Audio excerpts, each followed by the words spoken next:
Hello dear students, how are you? I hope so you all are good. आप सभी बच्चे अच्छे होंगे ऐसी मैं आशा करता हूं। और मैं मारुति नंदन सिंह, आप सभी का अपना बायोलॉजी टीचर, आपका मेंटर, आप सभी बच्चों का रेनस्टॉर्म एजुकेशन के प्लेटफॉर्म में हार्दिक स्वागत करता हूं। आज की क्लास में हम लोग बेसिकली कौन सा टॉपिक पढ़ने वाले हैं और किसके लिए पढ़ने वाले हैं, ये मैं पहले स्टार्टिंग में ही आपको बता देता हूं। हालांकि पिछली क्लास में आप सभी बच्चे पढ़ भी चुके हैं, जिन बच्चों ने ज्वाइन किया है वो जानते होंगे कि इससे पहली वाली क्लास जो अभी तक जितनी भी क्लासेस हमने अटेंड की हैं ऐप में, वो सारी क्लासेस बेसिकली मैंने आपको बताया था कि वो 12th एग्जाम के रिगार्डिंग तो इम्पॉर्टेंट है ही, बट अगर देखा जाए तो सबसे ज्यादा अगर इंपॉर्टेंस है इस लेक्चर की तो आपका नीट एग्जाम के रिगार्डिंग है। किस एग्जाम के लिए? तो for the NEET examination. NEET exam के लिए आपकी क्लास बहुत ही इंपॉर्टेंट है जो अभी हम रेगुलर अटेंड कर रहे हैं। सामान्य तौर पर यहाँ पे अगर हम बात करें कि हम कौन से चैप्टर के बारे में पढ़ने वाले हैं बेटा, तो जो टॉपिक हमने स्टार्ट किया था इससे पहले की क्लास में, आज उसी टॉपिक को आगे हम लोग कंटिन्यू करने वाले हैं। और इससे पहले की क्लास में हम लोगों ने किस टॉपिक को स्टार्ट किया था?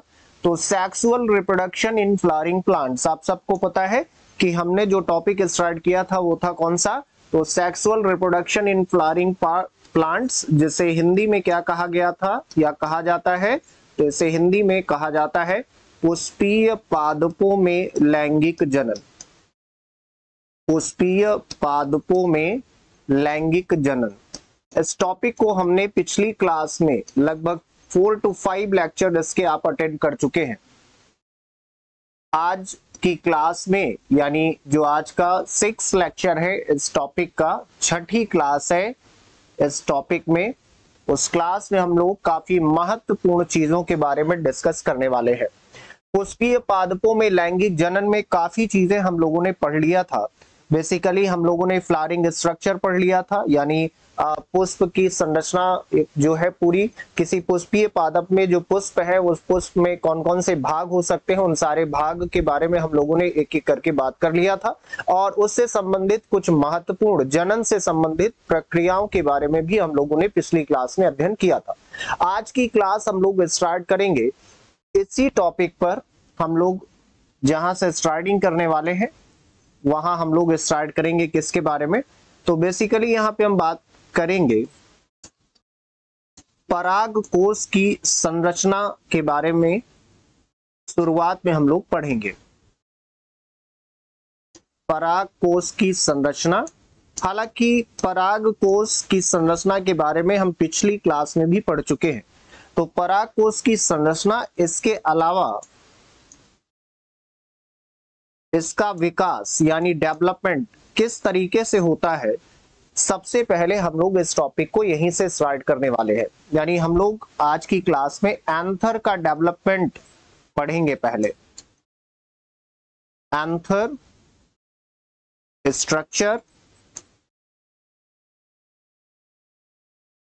एंड डेवलपमेंट, यहां से इस टॉपिक को स्टार्ट करेंगे आज की क्लास में।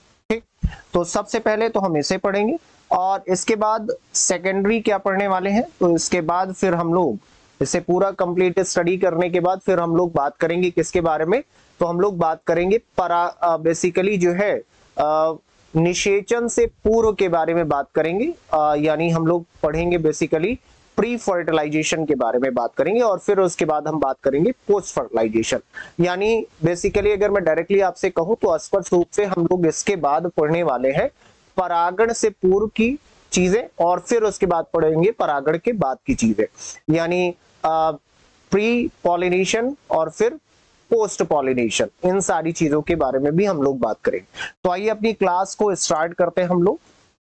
और साथ ही साथ मैं आपको ये भी बताता चलूंगा कि कौन से टॉपिक में हमें क्या चीजें हैं जो बहुत ही महत्वपूर्ण रूप से ध्यान देनी है।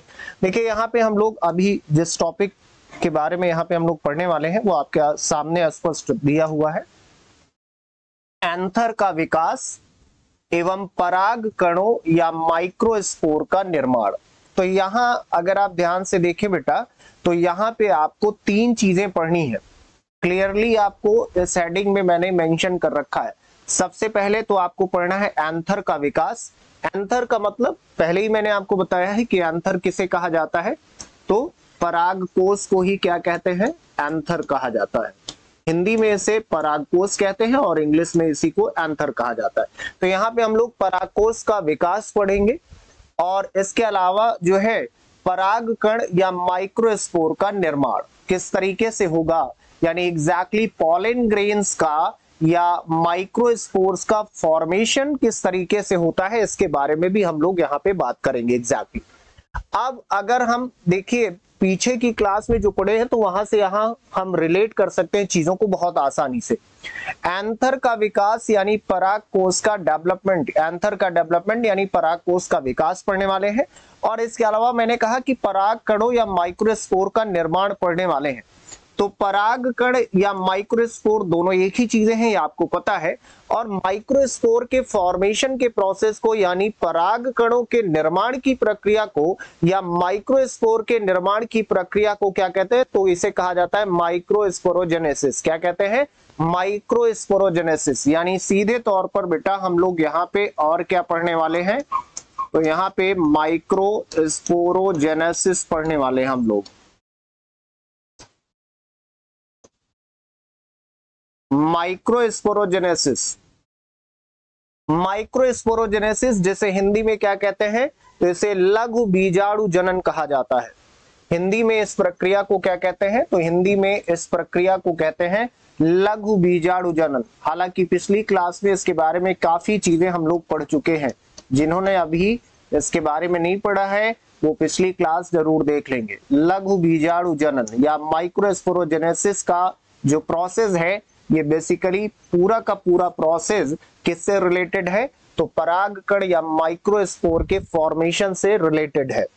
अब पिछली क्लास में हमने लोगों ने बहुत सारी चीजें पढ़ लिया था। जैसे अगर बहुत आसान रूप में मैं आपको बताऊं तो हम लोग ये पढ़ चुके थे कि सामान्य तौर पर अगर देखा जाए तो किसी भी पुष्पीय पादप में जो नर जनन अंग होता है, किसी पुष्पीय पादप में जो उस पुष्पीय पादप का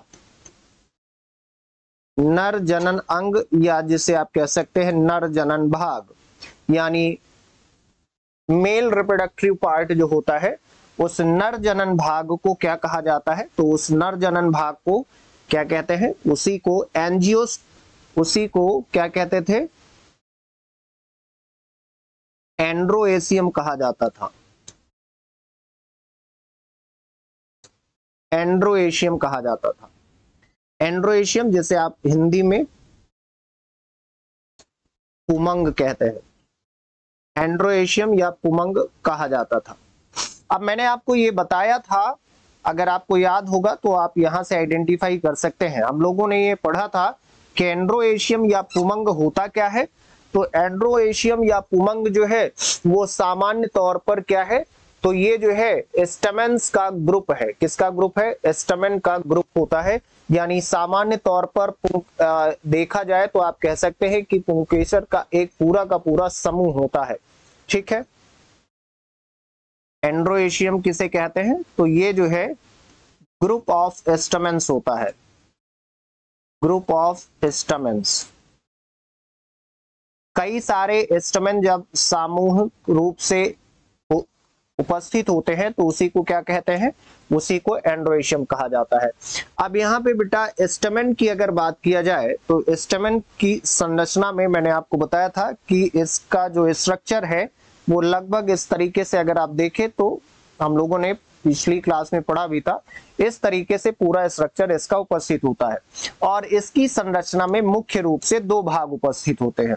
कौन कौन से दो भाग, तो एक तो तंतुवत संरचना उपस्थित होती है, स्टाल्क लाइक स्ट्रक्चर, यानी तंतु रूपी संरचना उपस्थित होती है, फिलामेंटस स्ट्रक्चर, जिसे हिंदी में तंतु कहा जाता है और इंग्लिश में इसी को फिलामेंट कह दिया जाता है। और इसका शीर्ष भाग जो पूरी तरीके से संघनित भाग है, पैक्ड फॉर्म में उपस्थित होता है।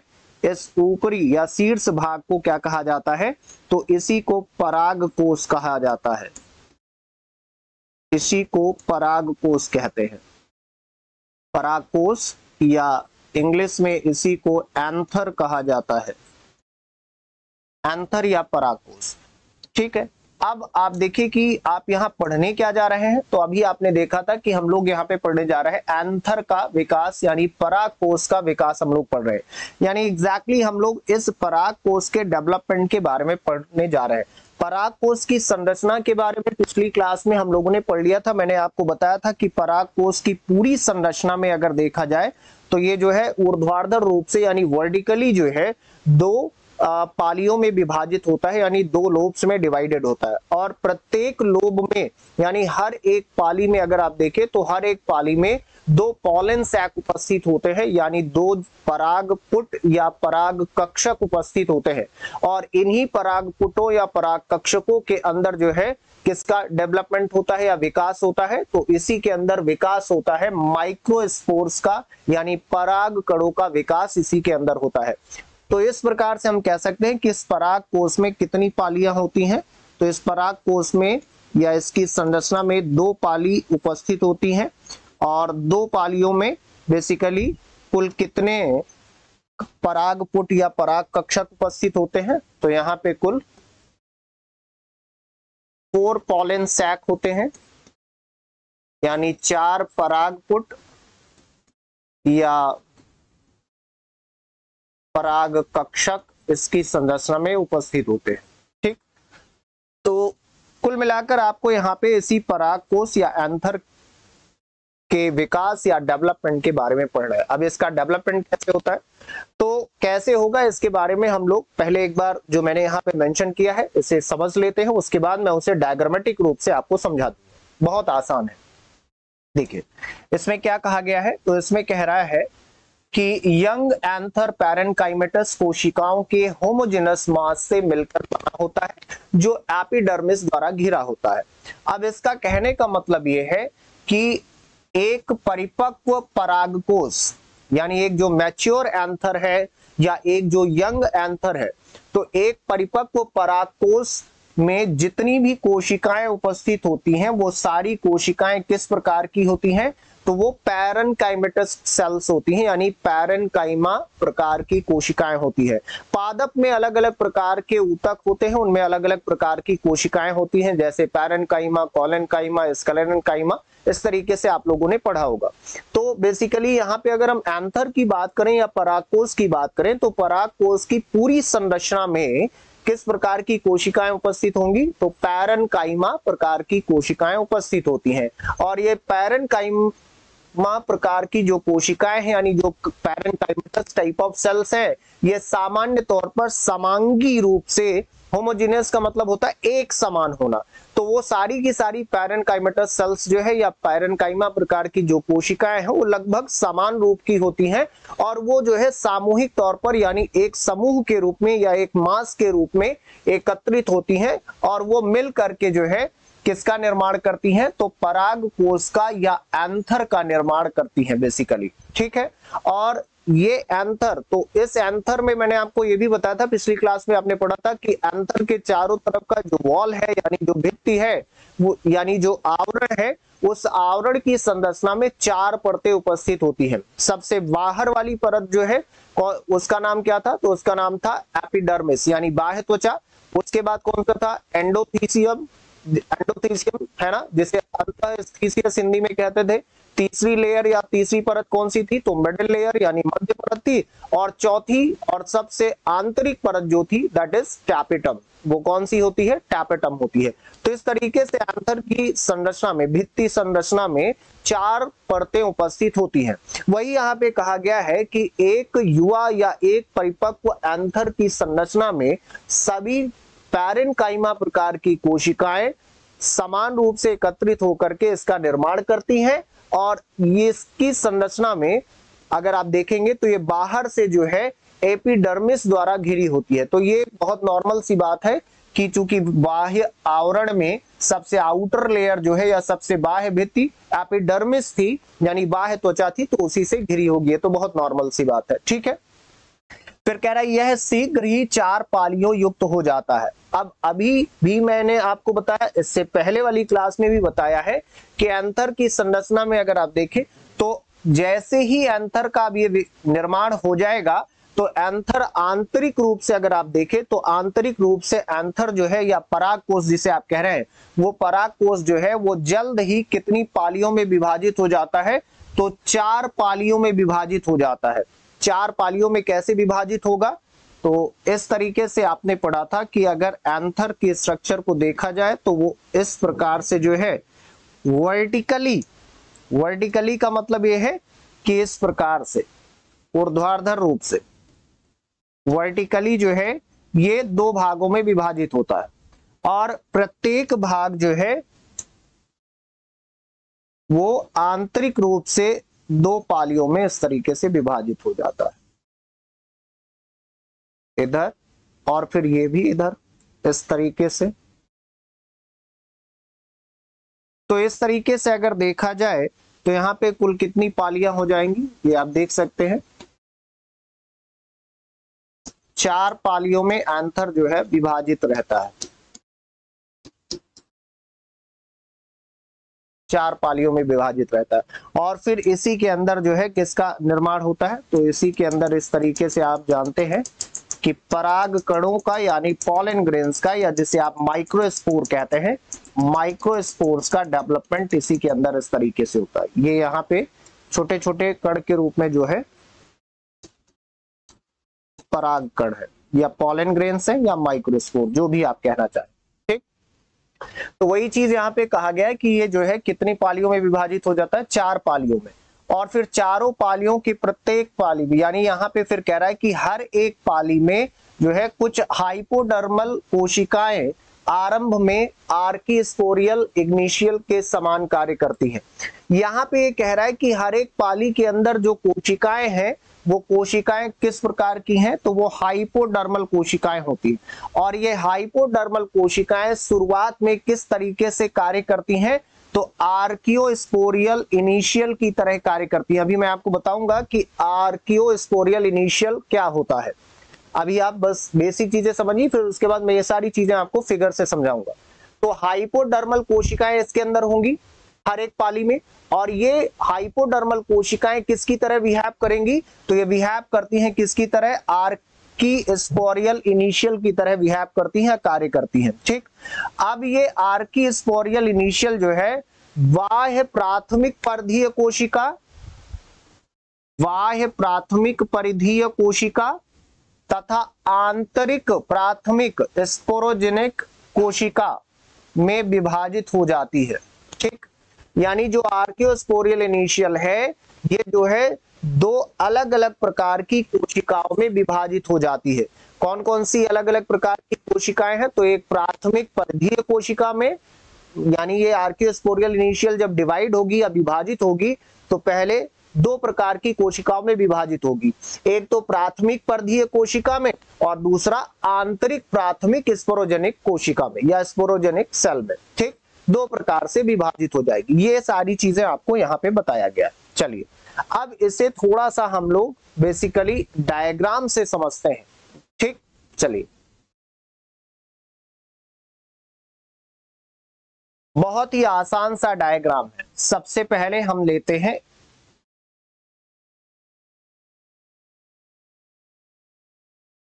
ये लीजिए, ये एक पिस्टल की संरचना है, ठीक। यानी बेसिकली आप कह सकते हैं ये किसका स्ट्रक्चर है, तो स्टमेन का, सॉरी स्टमेन का स्ट्रक्चर है।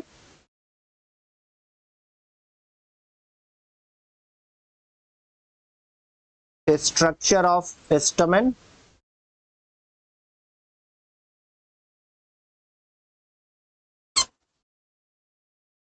स्टमेन का स्ट्रक्चर है, ठीक। अब इस स्टमेन के स्ट्रक्चर में कौन कौन से 2 पार्ट उपस्थित होंगे, तो एक तो उपस्थित होगा यहां पे फिलामेंट,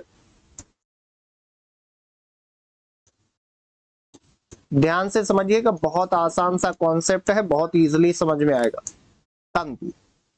दूसरा इसका शीर्ष भाग जिसे आप एंथर कहते हैं या परागकोश कहते हैं, और इन दोनों संरचनाओं को आपस में जोड़ने का कार्य यहां पे जो बिंदु या पॉइंट करता है या ऊतक करता है उसे कनेक्टिव कहा जाता है। कनेक्टिव या हिंदी में इसी को योजी कह दिया जाता है। तो इस तरीके से इसमें कितने भाग हैं? दो भाग हैं। एक तो एंथर जिसके बारे में अभी हम पढ़ने वाले हैं, और दूसरा फिलामेंट यानी तंतु। चलिए अब हम यहां पे बात करते हैं इस एंथर की। एंथर की बात करते हैं। ठीक, एंथर के स्ट्रक्चर को अगर आप देखें या इसकी संरचना को आप देखेंगे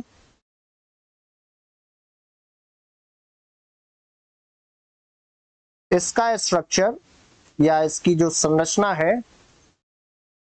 वो बाह्य रूप से कुछ इस तरीके से आपको दिखाई पड़ेगी। जब आप उसे कट करेंगे तो उसकी आंतरिक संरचना जो है वो कुछ इस प्रकार से आपको दिखाई पड़ने वाली है।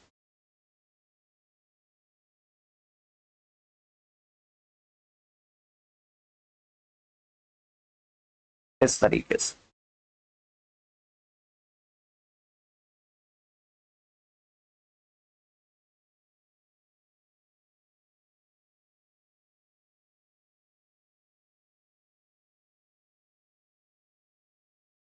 इस तरीके से देखा आपको।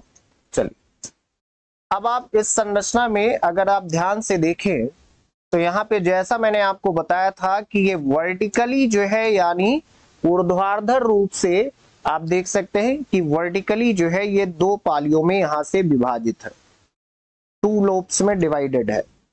ये देखिए वर्टिकली यहां पे ये दो लोब्स है, एक ये और दूसरा इधर, टू लोब्स, दो लोब्स में विभाजित है। और यहां पे अगर आप देखें तो हर एक यानी प्रत्येक लोब में या प्रत्येक पाली में यहां पे आप देखें तो ये फिर से प्रत्येक दो भागों में विभाजित होता है इस तरीके से, है ना। इसे कहते हैं pollen sac. Pollen sac English में इसे कहेंगे पॉलन सैक। तो एग्जैक्टली यहां पे देखें आप ओवरऑल 4 पॉलन सैक हो जाते हैं, यानी यहां पे ये 2 पॉलन सैक हैं यानी 2 परागपुट या पराग कक्षक उपस्थित हो रहे हैं। इस साइड भी 2 पराग कक्षक होंगे और इस साइड भी आप देख सकते हैं कि 2 परागपुट या पराग कक्षक उपस्थित होंगे। इस तरीके से इसमें 4 पराग कक्षक या परागपुट उपस्थित होंगे।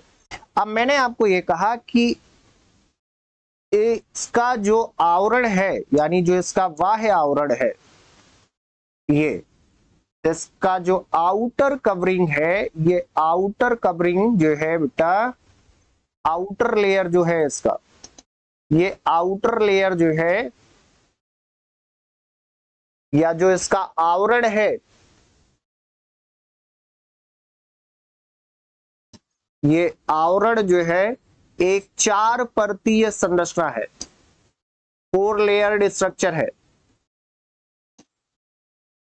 4 परतीय संरचना। और इस 4 परतीय संरचना में कौन कौन सी वो 4 परतें हैं? वो 4 परतें कौन कौन सी हैं? तो पहला कौन सा लेयर है? तो सबसे बाह्य परत जो थी, सबसे बाह्य परत कौन सी थी? तो सबसे बाह्य परत थी जिसे आप हिंदी में बाह्य त्वचा कहते थे, बाह्य त्वचा, और इंग्लिश में इसे एपिडर्मिस कहा जाता है, एपिडर्मिस। इसके बाद दूसरी परत कौन सी है? तो इसके ठीक बाद वाली परत थी कौन सी? एंडोथीशियम। एंडोथीसियम जिसे हिंदी में अंतःस्थीसियम कहा जाता है। और तीसरी परत कौन सी थी? तो थर्ड लेयर कौन सी थी? मिडिल लेयर यानी मध्य परत। मिडिल लेयर या मध्य परत, मध्य परत। और चौथी परत कौन सी थी? तो फोर्थ लेयर थी आपकी, जो कि सबसे आंतरिक परत थी, टैपेटम। टैपेटम। इस प्रकार से 4 परतें थी। और इन्हीं पॉलन सैक के अंदर, इसी पॉलन सैक के अंदर छोटी छोटी कणिका रूपी संरचनाओं में उपस्थित होते हैं परागकण, जिसे आप कहते हैं माइक्रोस्पोर्स, लघु बीजाणु। तो बेसिकली पराग कणों का जो विकास है, वो पराग कणों का विकास इसी के अंदर इस तरीके से होता है। यहाँ पे उपस्थित होते हैं पराग कण इस तरीके से, और ये बहुत सारी संख्या में उपस्थित होते हैं। वास्तव में पराग कण, जिसे आप पॉलन ग्रेन कहते हैं, पराग कण या पॉलन ग्रेन्स जो है वो किसी पुष्पीय पादप में उपस्थित वास्तविक नर युग्मक होते हैं। यानी ये जो पराग कण है,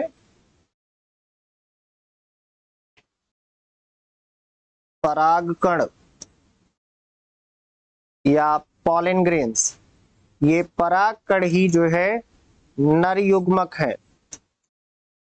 नर युग्मक, नर युग्मक यानी मेल गैमेट्स होते हैं, और ये अगुणित अवस्था में उपस्थित होते हैं। याद रखिएगा, ये हमेशा अगुणित अवस्था में उपस्थित होते हैं। इनका विकास या निर्माण अगुणित होता है, अगुणित अवस्था में, अगुणित अवस्था में। और आप जानते हैं कि अगुणित का मतलब इसे n से, स्मॉल n से डिनोट किया जाएगा। और जब यही अगुणित युग्मक आपस में संलयन करते हैं तो निर्माण होता है युग्मनज का, और वह युग्मनज क्या होता है? द्विगुणित होता है, यानी 2n प्रकार का होता है। चलिए, तो अब यहाँ पे क्या क्या चीजें अभी पीछे आपने पढ़ी, वो यहाँ पे इस डायग्राम में मैं आपको बहुत आसानी से बताने वाला हूं। ध्यान से समझिएगा। मैं अब इसमें इस एंथर की संरचना की अगर बात किया जाए तो इस एंथर का स्ट्रक्चर या इसका निर्माण कैसे होगा, इसके बारे में बताता हूं। तो यहाँ पे ये जो एंथर आपको दिख रहा है, इस एंथर के विकास में किस प्रकार की कोशिकाएं होती? तो पैरेन्काइमा प्रकार की कोशिकाएं। यहां पे पैरेन्काइमा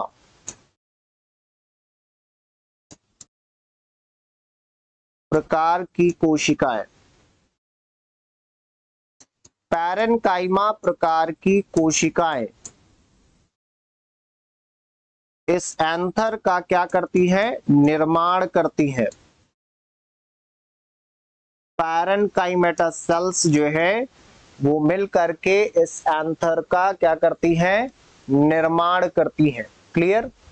अब इस पैरेन्काइमेटा सेल्स में आप पीछे जाकर के भी देख सकते हैं। ये देखिए, पैरेन्काइमेटा प्रकार की कोशिकाएं मिलकर के इसका विकास करती है। ठीक, और इसमें जो है सबसे बाहरी परत जो है, अब ये घिरा किससे होता है?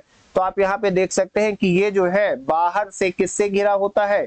तो एपिडर्मिस के द्वारा बाहर से घिरा होता है। यानी एंथर जो है, एंथर या पराग कोश का बाह्य आवरण या एक्सटर्नल लेयर जो है, बाह्य आवरण, वो कौन सा है? एपिडर्मिस है या बाह्य त्वचा होती है। अब इस एंथर की संरचना में आप देखिए कि इसमें कितनी पालियां हो जाती? ओवरऑल आप देखेंगे कि इसमें जो है 4 परागपुट उपस्थित होते हैं। कितने? 4 परागपुट उपस्थित होते हैं। और मैंने अभी आपको बताया, देखिए 2 परागपुट इधर है, 2 परागपुट इधर है, इसलिए कुल कितने परागपुट हो जाएंगे? 4 परागपुट उपस्थित होते हैं। क्लियर?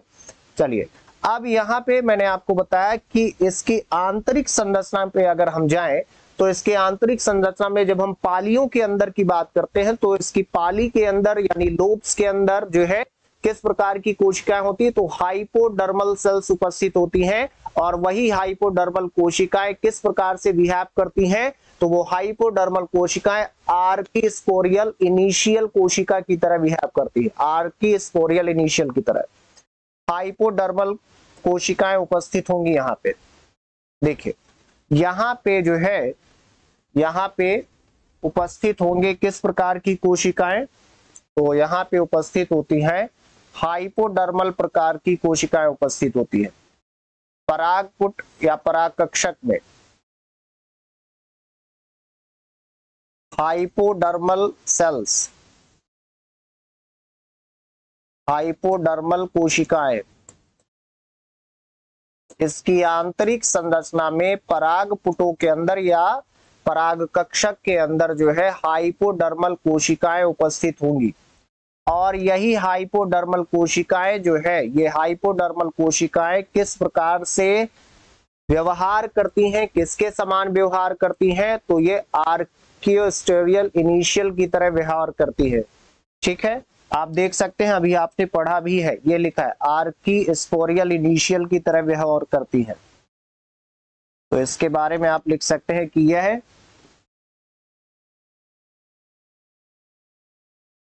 आर्किस्पोरियल इनिशियल की तरह व्यवहार करती है।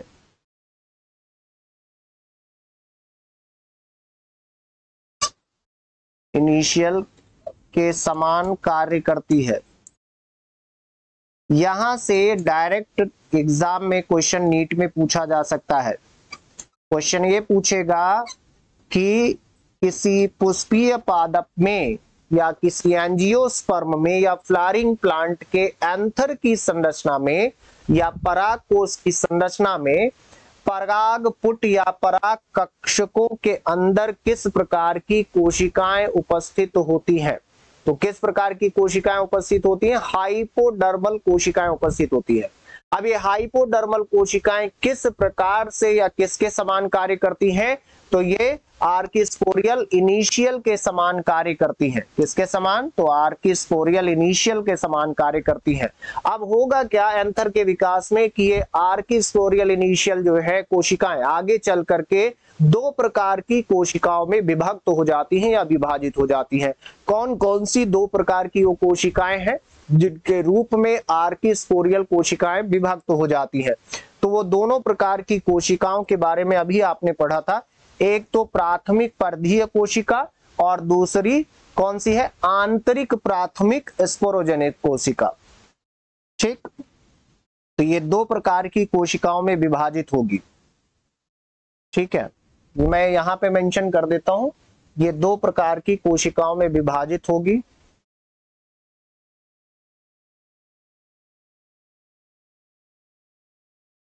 आर्किस्पोरियल,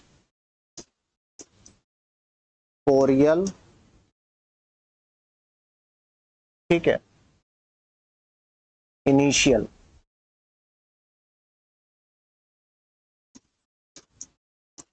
आर्किस्पोरियल इनिशियल जो है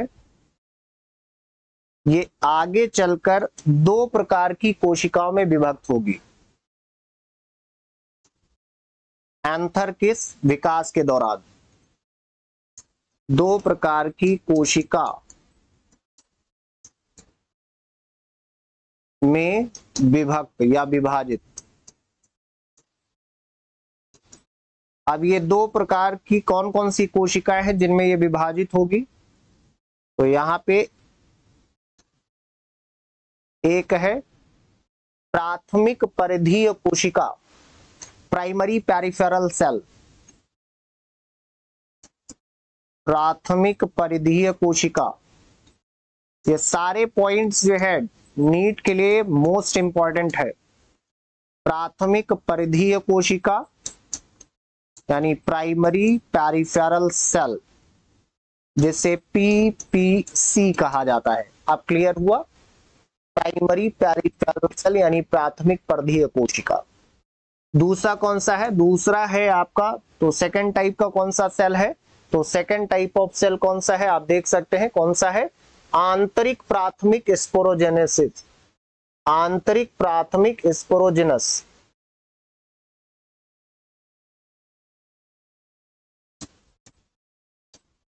आंतरिक प्राथमिक स्पोरोजिनस कोशिका।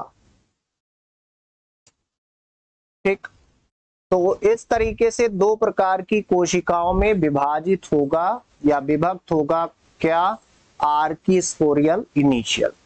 ठीक है, अब आगे बात करते हैं, यहां तक क्लियर हो गया।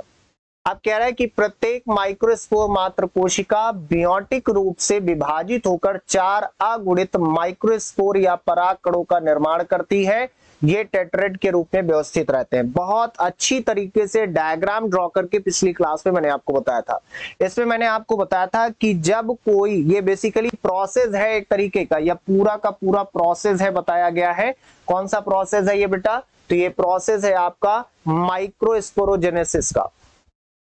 ये जो प्रक्रिया है यहां पे जिसका उल्लेख किया गया है, प्रक्रिया है या जो प्रोसेस है, ये कौन सा प्रोसेस है, तो ये है माइक्रोस्पोरोजेनेसिस। माइक्रोस्पोरोजेनेसिस की प्रक्रिया है जिसे आप कहते हैं लघु बीजाणु जनन। हिंदी में इसे कहा जाता है लघु बीजाणु जनन। और पीछे मैंने जब लघु बीजाणु जनन पढ़ाया था तो आपको ये बताया था कि लघु बीजाणु जनन की प्रक्रिया में या माइक्रोस्पोरोजेनेसिस के प्रोसेस में जो है माइक्रोस्पोर मदर सेल यानी लघु बीजाणु मात्र कोशिका, ये माइक्रोस्पोर मदर सेल या लघु बीजाणु मात्र कोशिका जो है ये अर्धसूत्री कोशिका विभाजन में प्रवेश करती है, यानी मियोटिक रूप से विभाजित होती है। और अर्धसूत्री कोशिका विभाजन की प्रक्रिया के फलस्वरूप जो है 4 अगुणित माइक्रोस्पोर का निर्माण होता है, यानी 4 अगुणित पराग कणों का या लघु बीजाणुओं का निर्माण होता है। और ये जो फॉर्मेशन होता है लघु बीजाणु का या पराग कणों का जो निर्माण होता है, यह किस रूप में होता है, तो टेट्राड के रूप में होता है। किसके रूप में होता है, टेट्राड के रूप में होता है, जिसमें मैंने आपको इस तरीके का डायग्राम बनाकर दिखाया था पिछली क्लास में। आप जाकर के आराम से देख सकते हैं कि किस तरीके से मैंने चीजें आपको एक्सप्लेन की थी। ये इस प्रकार से टेट्रेड का फॉर्मेशन होता है। ठीक है, और यहाँ टेट्रेड के अंदर जो है यहाँ पे उपस्थित होते हैं लघु बीजाणु, यहाँ पे उपस्थित होते हैं ये लघु बीजाणु उपस्थित होते हैं। ठीक, 4 लघु बीजाणुओं का या माइक्रोस्पोर का, 4 माइक्रोस्पोर्स का फॉर्मेशन होता है।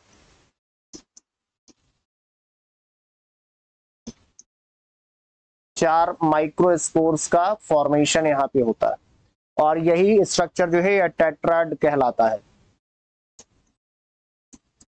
टेट्राड अवस्था। ठीक, तो यहाँ पे जो माइक्रोस्पोर मदर सेल है, ये टेट्रेड की अवस्था कब बनेगी, तो किस प्रक्रिया में बनेगी, माइक्रोस्पोरोजेनेसिस में। कैसे बनेगी, कैसे बनेगी ये, तो जो माइक्रोस्पोर मदर सेल है या लघु बीजाणु मात्र कोशिका है, ये लघु बीजाणु मात्र कोशिका किसमें प्रवेश करेगी, तो ये अर्धसूत्री कोशिका विभाजन करती है, जिसे न्यूनकारी विभाजन भी कहा जाता है। न्यूनकारी विभाजन या अर्धसूत्री कोशिका विभाजन करेगी और इसी अर्धसूत्री कोशिका विभाजन के कारण 4 अगुणित पराग कण या माइक्रोस्पोर का निर्माण होगा। 4 अगुणित, मैंने पहले ही आपको बताया है कि जो युग्मक होता है वो अगुणित रूप में विकसित होता है, चाहे वो पराग कण हो या कोई भी हो। तो यहाँ पे 4 अगुणित, अगुणित का मतलब n प्रकार का, 4 अगुणित माइक्रोस्पोर यानी जिसे आप लघु बीजाणु या पराग कण जो भी आप कहना चाहे, पराग कणों का निर्माण होगा। और ये विकास किसके रूप में होगा, तो टेट्रेड अवस्था के रूप में होगा, जो कि यहाँ पे ये दिखाया गया है प्रॉपरली। क्लियर? और ये सारी चीजें हम लोग पिछली क्लास में डिस्कस भी कर चुके थे बहुत अच्छी तरीके से। ठीक है, चलिए अब आगे बढ़ते हैं, इसके बाद आगे की तरफ मूव करते हैं।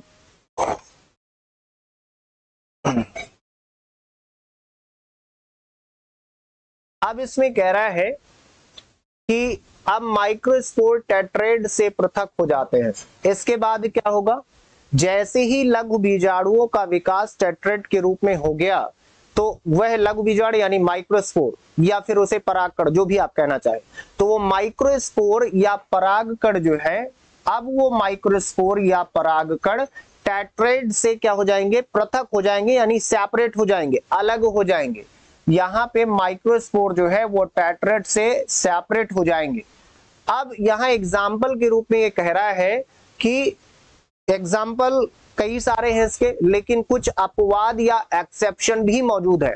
ज्यादातर एग्जाम में अपवाद के बारे में जरूर चर्चा की जाती है कि अगर कोई एक्सेप्शन है जिसमें ये कंडीशन फॉलो ना होती हो, तो ये आपको एनसीईआरटी में भी प्रॉपर मिल जाएगा, क्योंकि आप जानते हैं कि नीट एग्जाम का जो बेस है वो कहीं ना कहीं एनसीईआरटी से स्टैंड होता है।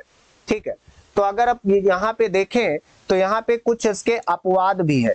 अपवाद का मतलब है कि वो बेसिकली यानी वो पौधे या पादप जिनमें सामान्य तौर पर माइक्रोस्पोर या परागकण जो है वो टेट्रेड से पृथक या सेपरेट नहीं होते हैं, जबकि सामान्य तौर पर बाकी सभी में ऐसा होता है। जैसे ड्रोसेरा, टाइफा, एलोडिया, हाइड्रिला, ये सभी ऐसे पादप है या ऐसे पुष्पीय पादप है, फ्लावरिंग प्लांट्स हैं, जिनमें सारे के सारे परागकण यानी जो चारों परागकण हैं या चारों माइक्रोस्पोर हैं, ये चारों माइक्रोस्पोर पृथक नहीं होते हैं। पृथक नहीं होते हैं इसका मतलब ये है कि ये बेटा चारों, ये सभी क्या हैं? ये सभी एक तरीके के अपवाद हैं, एक्सेप्शंस हैं, अपवाद हैं जिनमें ये कंडीशन फॉलो नहीं होती है। ठीक है, अब अगर इनमें ये कंडीशन फॉलो नहीं होती है, मतलब ये परागकण अगर सेपरेट नहीं होते, पृथक नहीं होते, तो इसका मतलब वो एक साथ रहते होंगे, और अगर एक साथ रहते होंगे तो उसे क्या कहते हैं? तो उसे कहते हैं संयुक्त परागकण। इस रूप को कहा जाता है संयुक्त परागकण, यानी इसमें जो है ये पूरे संयुक्त रूप में उपस्थित होते हैं। अब यहाँ पे क्वेश्चन इस तरीके से पूछा जा सकता है कि निम्नलिखित में से किस पुष्पीय पादप में परागकण टेट्रेड में संयुक्त परागकण के रूप में रहते हैं? या फिर यह कहा जा सकता है कि निम्नलिखित में से किस पुष्पीय पादप में टेट्रेड से परागकण पृथक नहीं होते हैं? ठीक, तो यहां पे आप देख सकते हैं कि यहाँ पे ड्रोसेरा, टाइफा, एलोडिया और हाइड्रिला, ये सारे जो है इसके अपवाद या एक्सेप्शन है, जो इसके उदाहरण हो सकते हैं। तो यहाँ संयुक्त परागण के ही ये सारे उदाहरण हैं।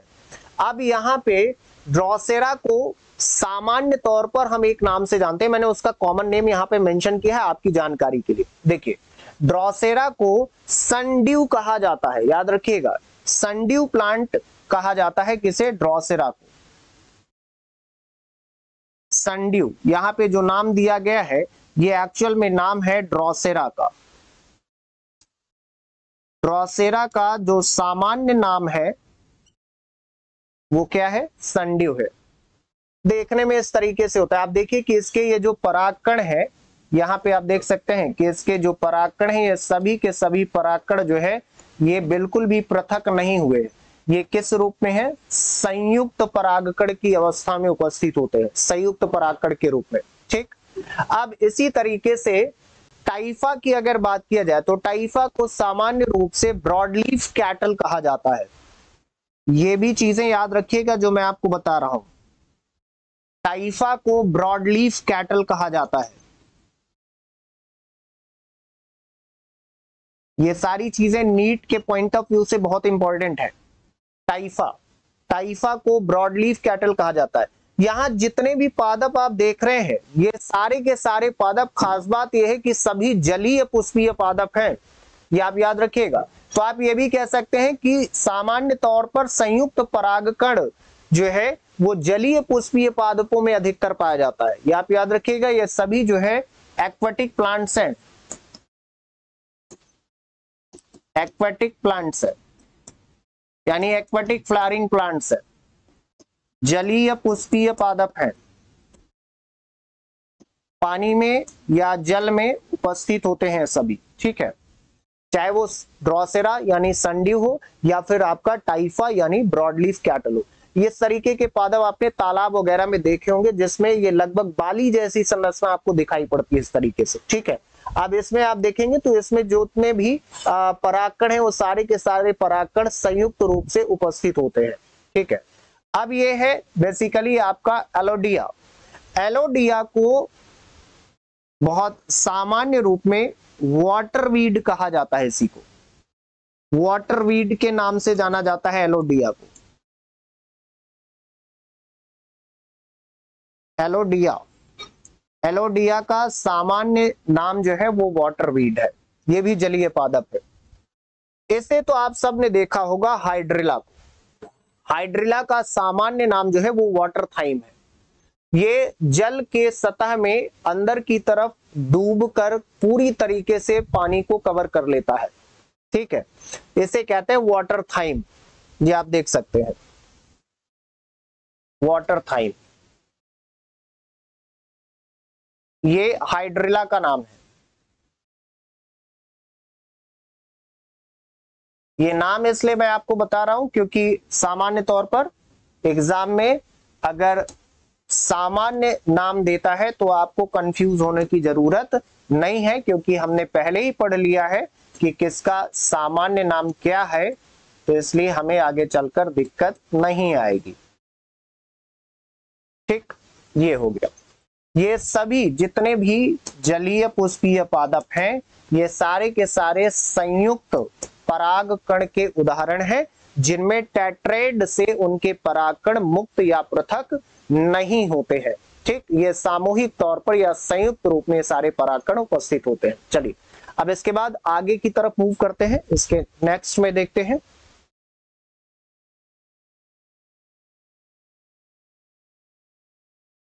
देखिए यहां पे कुछ उदाहरण और दिया गया है। कैलोट्रोपिस तथा आर्किड में एक एंथर पाली के सभी परागकण एक जटिल संरचना का निर्माण करते हैं। इसमें कह रहा है कुछ यहां पे एग्जाम्पल के रूप में आपको यहां पे समझाने का प्रयास किया है मैंने कि कैलोट्रोपस की बात किया जाए या फिर जनरली कुछ आर्किड के पादपों की अगर हम बात करें, ऑर्किड के, तो इनमें जो है एक एंथर पाली के सभी परागकण, मतलब जो एंथर की संरचना में या पराग कोष की संरचना में जो पाली उपस्थित है, यानी जो पॉलन सैक या परागपुट उपस्थित है, पराग कक्षक उपस्थित है, जिनके अंदर परागकण का विकास या उत्पादन होता है, तो ये कहा जा रहा है कि ये ऐसे पादप हैं जिनके पराग कोष के परागपुट या लोब या जो भी आप कहें या पाली के अंदर जो परागकण उपस्थित होते हैं, वो परागकण जो है सारे के सारे परागकण जो है वो सारे के सारे परागकण जो है सामान्य तौर पर एक तरीके की जटिल संरचना का यानी एक कॉम्प्लेक्स स्ट्रक्चर का फॉर्मेशन कर लेते हैं, और उसी कॉम्प्लेक्स स्ट्रक्चर को या जटिल संरचना को कहा जाता है पोलोनियम। क्या कहते हैं? पोलोनियम कहा जाता है। देखिए अब इसे कैसे समझते हैं, ये यहाँ पे एक एग्जाम्पल मैंने लिया है आपको समझाने के लिए। ये आपको जो संरचना यहाँ पे दिखाई दे रही है, ये स्ट्रक्चर जो है ये सामान्य तौर पर आर्किड का एंथर है, आर्किड का एंथर है, ऐसे मान लो आप। यहां पे समझाने के लिए मैंने आपको आर्किड का उदाहरण दिया है,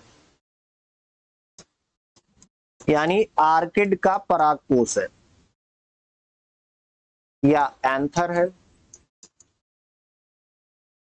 अब अगर आप इसकी संरचना में देखें तो इसके स्ट्रक्चर में आप यहां पे देख पाएंगे कि यहां पे ध्यान से अगर आप देखेंगे तो यहां पे आप देखिए कि यहां पे जो पालियां हैं, जैसे आप देखिए 1 और 2 लोब यहां पे हैं, मैं यहाँ पे प्रैक्टिकली आपको दिखा रहा हूं, 2 लोब्स है यहाँ पे, आप देखिए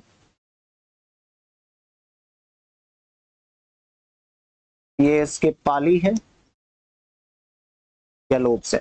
अब यहाँ पे और थोड़ा सा आप ध्यान से अगर देखें तो हर एक पाली के अंदर जो है, ये देखिए आप, हर एक पाली के अंदर जो है, ये आप देख सकते हैं यहाँ पे इस तरीके से, इस साइड भी इस तरीके से आपको यहाँ पे मिल रहा होगा। प्रत्येक पाली के अंदर 2 परागपुट आपको दिखाई दे रहे होंगे, इधर भी 2 हैं और इस साइड भी 2 परागपुट आपको दिखाई दे रहे होंगे। परागपुट या परागकक्षक जिसे आप कहें, यानी पॉलन सैक, 2 इधर है और 2 इधर, इस तरीके से यहाँ पे कुल कितने हो गए, तो यहाँ पे आप देख सकते हैं कि 4 पॉलन सैक है, 4 पॉलन सैक,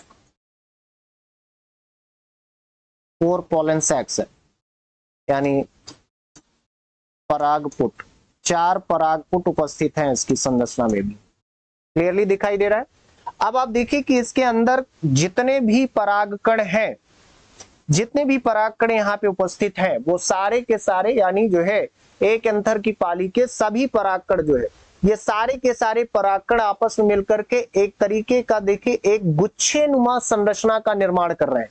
यहाँ पे आप देखिए ये सारे परागकण आपस में मिलकर के इस तरीके से, ये यहाँ पे मिलकर के आपस में ये एक पूरा एक पाली का सारा का सारा परागकण मिलकर के एक जटिल संरचना का निर्माण कर रहा है, और दूसरी पाली में भी जितने परागकण हैं वो आपस में मिलकर के एक तरीके की जटिल संरचना का निर्माण कर रहे हैं।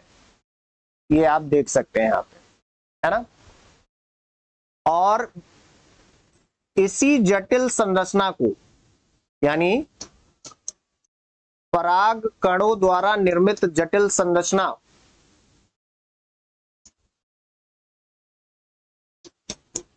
यहां पे जो पराग कण है, इन पराग कणों के द्वारा निर्मित जटिल संरचना यानी कॉम्प्लेक्स स्ट्रक्चर को ही क्या कहा जाता है, तो इसी कॉम्प्लेक्स स्ट्रक्चर को कहा गया है पोलोनियम। क्या कहा गया है? पोलोनियम कहा गया है। तो पराग कणों के द्वारा निर्मित इसी जटिल संरचना को क्या कहेंगे हम लोग, तो इसी को कहा गया है पोलोनियम, इसी को कहेंगे पोलोनियम।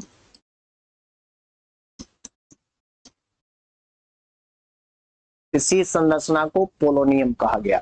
ठीक, ये देखिए यहां पे। अब अगर इसका ये ओरिजिनल था, अब इसका अगर डायग्रामेटिक रिप्रेजेंटेशन देखा जाए तो ये यहाँ पे इसका डायग्रामेटिक रिप्रेजेंटेशन है, मतलब चित्रात्मक अध्ययन है। अगर एक इस जटिल संरचना को, यानी ये जो पूरा स्ट्रक्चर आपको यहाँ पे दिख रहा है, ये पूरा का पूरा स्ट्रक्चर जो यहाँ पे आपको दिख रहा है, ये पूरी संरचना जो है बेटा क्या है, तो ये पूरा स्ट्रक्चर जो है ये पोलोनियम है, पोलोनियम की संरचना है, ये पोलोनियम है।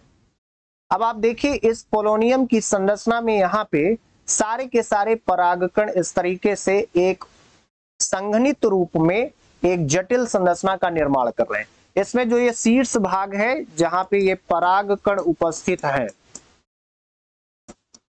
परागकणों का गुच्छ रूप, परागकणों का ये जो गुच्छ रूप यहाँ पे उपस्थित है, इसे सामान्य तौर पर आप देखिए प्रॉपर मेंशन भी किया गया है, कोहेरेंट पॉलन ग्रेन्स। सारे के सारे परागकण या पॉलन ग्रेन्स जो गुच्छे के रूप में है या संघनित रूप में उपस्थित है। फिर यहाँ पे आप देखिए कि यहाँ पे एक स्टिक लाइक स्ट्रक्चर नीचे की तरफ आपको दिख रही है, इसे कॉर्डिकल कहा जाता है, कॉर्डिकल कहा जाता है, इसी को कॉर्डिकल कहते हैं। और इसका सबसे नीचे वाला जो आधारीय भाग है, इसका स्टिकी पैड, ये जो आधारी भाग है इसे विसिडियम कहा जाता है, इसे विसिडियम कहा जाता है। और याद रखिएगा कि ये विसिडियम जो है ये चिपचिपा होता है,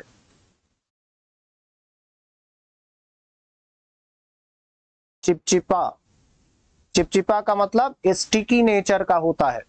क्लियर? ये पूरी चीजें जो अभी हमने बात किया है, ये किसके बारे में हम लोग बात कर रहे थे? ये हम लोग ऐसे पादपों के बारे में बात कर रहे थे जिन पादपों में पराग कोष या एंथर के अंदर उपस्थित जो पॉलन ग्रेन्स हैं या परागकण हैं, वो परागकण जो है मुक्त नहीं होते हैं, बल्कि वो आपस में मिल करके एक जटिल संरचना का निर्माण कर लेते हैं जिसे पोलोनियम कहा जाता है।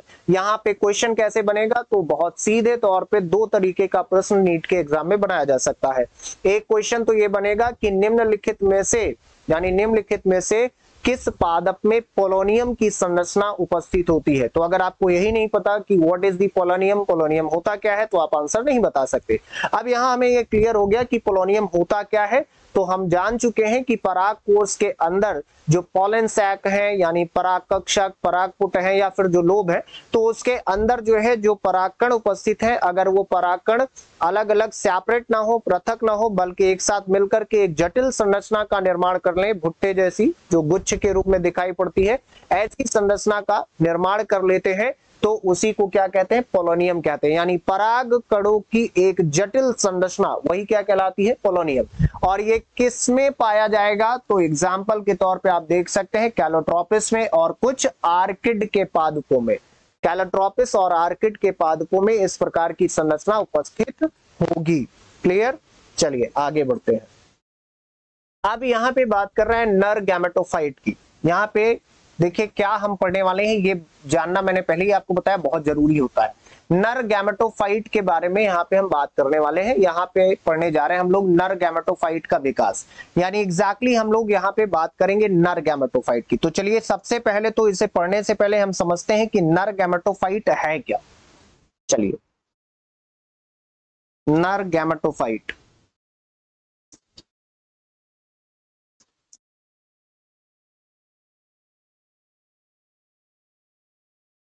जिससे आप इंग्लिश में मेल गैमेटोफाइट भी कह सकते हैं। गैमेटोफाइट एक्चुअली इंग्लिश का वर्ड है, मेल गैमेटोफाइट। तो ये जाहिर सी बात है कि ये लगभग किससे रिलेट कर रहा है? मेल गैमेट से संबंधित लग रहा है, यानी नर युग्मक से संबंधित लग रहा है। और मैंने पहले ही आपको बताया था कि मेल गैमेट्स क्या होते हैं, किसी पादप में नर युग्मक क्या होते हैं? नर युग्मक, नर युग्मक यानी मेल गैमेट्स।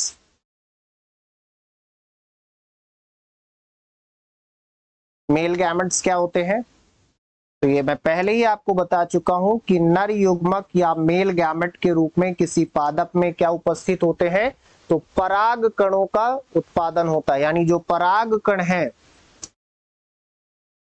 पराग कण या जिसे आप पॉलन ग्रेन्स कहते हैं, वास्तव में pollen grains are the male gametes. तो पॉलन ग्रेन्स या पराग कण ही जो है वो वास्तव में क्या होते हैं? पादप के लिए जो है नर युग्मक होते हैं, यानी मेल गैमेट्स होते हैं। ठीक, अब यहाँ पे मैंने आपको ये भी बताया था कि गैमेटोफाइट की बात किया जा रहा है तो पराग कण को माइक्रोस्पोर भी कहा जाता है, लघु बीजाणु भी कह दिया जाता है, एग्जैक्टली, है ना। तो सामान्य तौर पर पराग कण के विकास की बात यहाँ पे की जा रही है। किसकी बात की रहेगी? पराग कण के विकास की बात की जा रही है। चलिए, तो होगा क्या कि पराग कण के विकास के क्रम में सबसे पहले जिस कोशिका, यानी जो सबसे प्राथमिक कोशिका होती है, पराग कण या पॉलन ग्रेन्स के डेवलपमेंट के प्रोसेस में या पराग कण के विकास के क्रम में जो सबसे प्राथमिक कोशिका होती है, वो सबसे प्राथमिक कोशिका जो है, वो सबसे प्राथमिक कोशिका मेल गैमेटोफाइट होती है या नर गैमेटोफाइट होती है। ठीक है, तो आप इसे ऐसे मान लीजिए कि पराग कण, देखिए बहुत स्पष्ट रूप से धीरे धीरे करके चीजें एक एक करके समझेंगे। पराग कण, अब पराग कण को और क्या कहा जाता है? तो इसी को माइक्रोस्पोर आप कहते हैं, माइक्रोस्पोर या पॉलन ग्रेन, जो भी आप कहना चाहें। ठीक, पराग कण या माइक्रोस्पोर का विकास, ये वास्तव में आपको यहाँ पे पढ़ना है, ठीक, ये हम लोगों को यहाँ पे पढ़ना है। अब मैंने अभी आपको बताया कि पराग कण के विकास में, पराग कण के या माइक्रोस्पोर के डेवलपमेंट के क्रम में जो सबसे प्राथमिक कोशिका होती है वो क्या होती है, मेल गैमेटोफाइट। तो यहां पे आप कह सकते हैं कि जो नर गैमेटोफाइट है, जो मेल गैमेटोफाइट है, ये नर गैमेटोफाइट जो है ये क्या है, तो ये पराग कण की क्या है, प्रथम कोशिका है। समझिए, नर गैमेटोफाइट की प्रथम कोशिका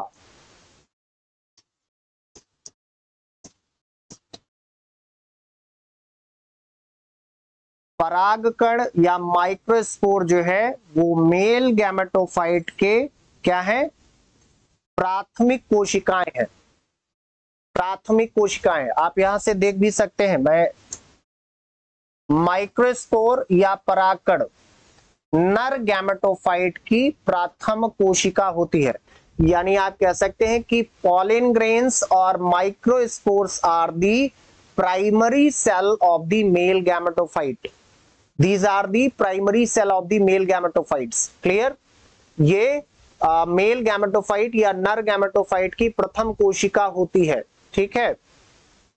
अब ये जो पराग कण है ये बेसिकली जो है, यहां पे आप देखिए कि ये हमेशा क्या होता है, तो ये अगुणित होते हैं, ये हमेशा अगुणित होंगे।